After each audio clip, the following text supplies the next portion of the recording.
The average Planet Fitness sells around 6,500 memberships per location. To a building that fits about 300 people. Read that again. 6,500 paying members, 300 spots. And that gap isn't a mistake, or bad planning, or greed. That gap is the entire business. Because if every member showed up on the same Monday night, the gym would physically collapse. The gym you go to is quietly praying you don't. Here's the thing though, this isn't a scam, it's math. And once you see the math, you understand every single decision a gym makes. The pricing, the contracts, the reason it's always so easy to join and so strangely hard to quit. So let's actually break it open. What it costs to start one, how you run one, and why the real money comes from the people who never walk through the door. Let's get into it.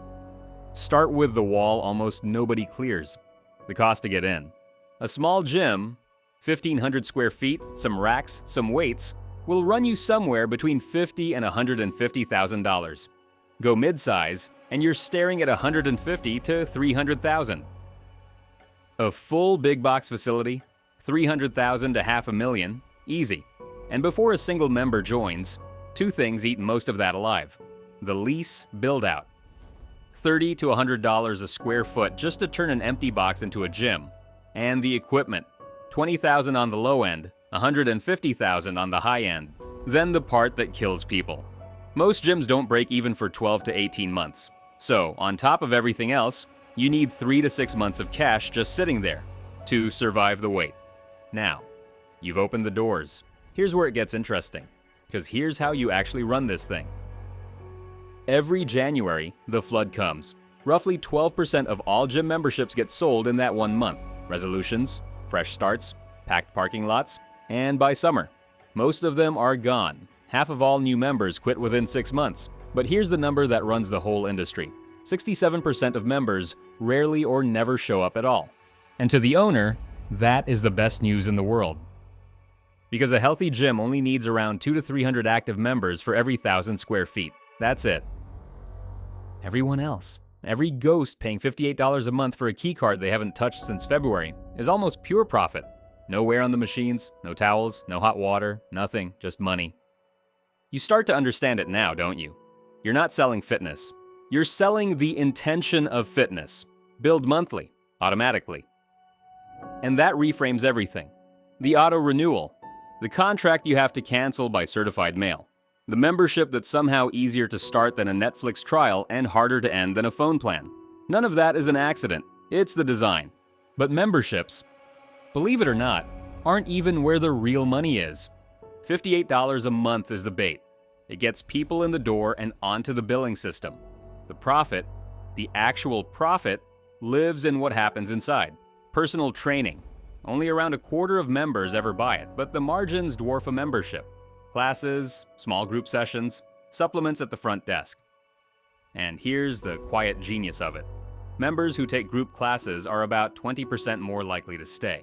So the smartest owners aren't selling squat racks. They're selling belonging. Community keeps the card active, and an active card is a paying card. So here's the thing, nobody tells you when you sign up. A gym doesn't make money when you work out. It makes money when you don't. That empty treadmill at 6 p.m. on a Tuesday is the single most profitable machine in the building. Your unused membership isn't a failure of willpower. It's the product. You are not the customer who slipped through the cracks. You're the customer the whole model was built around, which is exactly why nobody who cracks this stops at one gym. Once the equation works, once you know the members to space ratio, the ghost margin, the training upsell, you don't run a gym anymore. You copy-paste it. That's all a franchise really is. A working formula, sold to the next owner. You can buy into an Anytime Fitness for around $60,000. A Planet Fitness location can run north of $4 million. Same math, different scale. Stack enough locations and you're not a gym owner. You're running a machine that prints recurring revenue in 100 buildings at once. But I'll be straight with you because the honest part matters. It's not free money. Margins are thin, somewhere between 10 and 35%. One bad lease, one dead location, one saturated market, and that single gym drags down everything. The model is brilliant. It is not bulletproof. So, 6,500 members, 300 spots. Now you know why. The gym isn't evil.